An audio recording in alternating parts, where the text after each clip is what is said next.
Hi, my name is Jojo and I do things with tents in Sweden's nature. And even though it's not my birthday today, I still got some packages. This is a new tent stove by CanvasCamp. I've never seen any picture of it, I don't know how it looks, what's inside, so this will be a genuine first impression. This looks like the base of the stove maybe to put together.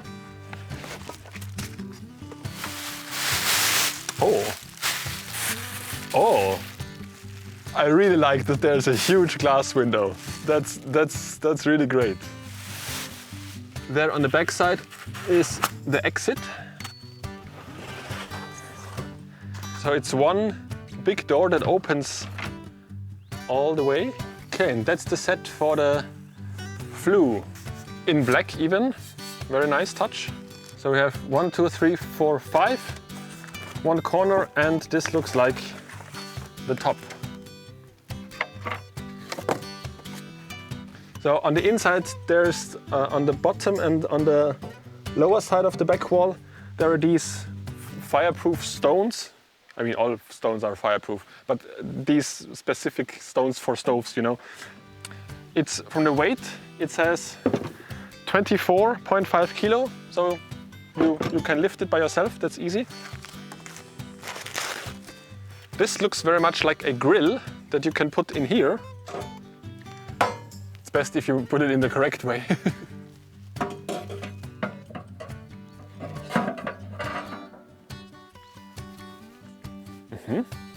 Oh, there's even more. What's this?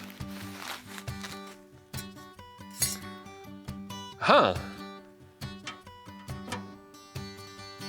So you can either put a pot on the side or you can hang your socks here to dry. So this is probably a segment that you can put through the side wall of the tent or the entrance. That's interesting. That's probably also to regulate the airflow, and maybe that you can close it when you want more heat to stay in the stove. So my very first impression is that I think it's a very good combination of practical features and beautiful features, like this huge glass door, and the whole design also looks quite nice. I like this color. So I think what I will do now, I will set it up not in a tent, because when you first fire a stove like this, the paint that's on it still has to burn in. So there might be some fumes, and it probably will smell the first time. At least that's my experience from old tent stoves. So I think it's a good idea to set it up and fire it for the first time outside of a tent. This first setup gave me options to make mistakes and discover things that I would do differently a second time, like the setup of the base, but more on that later. When connecting the flue like this, there is a small Allen screw that lets you fix the corner piece directly to the stove. Another not ideal thing I did in this first test was to only have a short length of flue. This results in less draft. Well, dear stove, you will never be as clean as you are now. Also, the wood that I used was not very dry. This creates a lot of soot, which builds up as a layer on the glass window. So if you want to keep your stove as clean as possible, only use very dry wood. Also, when making a fire in a cold stove, it's always good to start with a smaller fire until everything heats up and then put bigger pieces in. Especially for the first firing of the stove.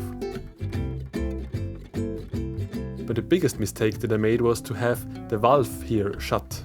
I thought I have it opened and it was closed the whole time, which resulted in smoke coming out where it shouldn't. Okay, so now the second try in the tent this time. For a base below the base, I have some old tiles that someone just dumped in the forest.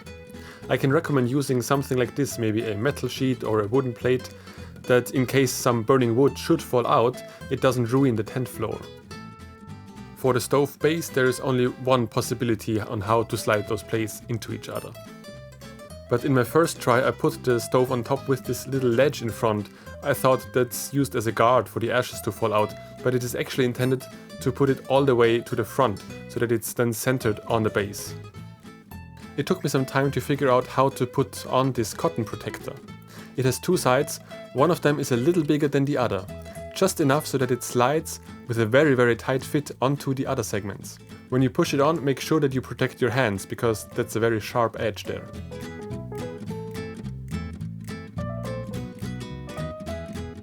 On my tent I have a mesh on the side window where I just cut a hole in it. If you intend to do a lot of camping in winter, I recommend you putting the stove in the middle of the tent and put the flue through the fabric. Then you have the heat source more in the center of the tent and you have more heat also from the flue. For this there are specific stove exits available. But when you set it up like this, you then need this support rod in the corner piece, and this you can tighten with a wing nut. One of these segments has 3 connection points welded on where you can mount a rope to stabilize the whole pipe. I would always do this because stronger winds could otherwise twist your flue sideways. And with the last piece on top, you're good to go and there will be more draft than in the first setup. And this time I made sure to open the valve on the first part.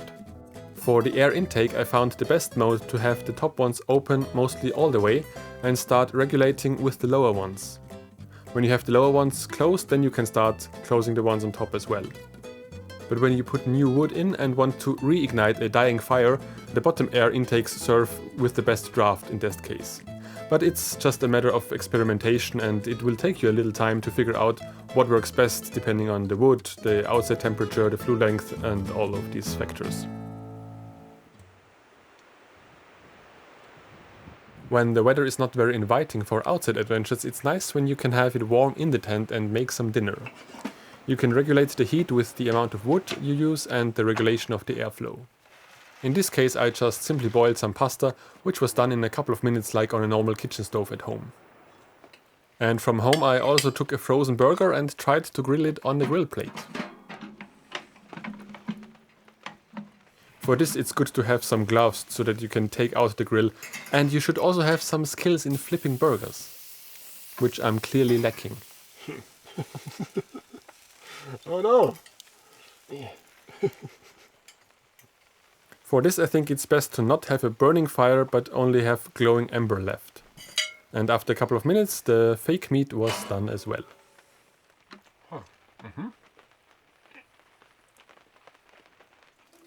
The grill, by the way, is easy to clean. I think this is a good stove for a more permanent setup with great cooking capabilities, practical additions and the biggest glass window I've ever seen on a tent stove, which to me is the most important part in giving you a cozy time in your tent. Thank you very much for watching and I hope you can spend a lot of time out in nature.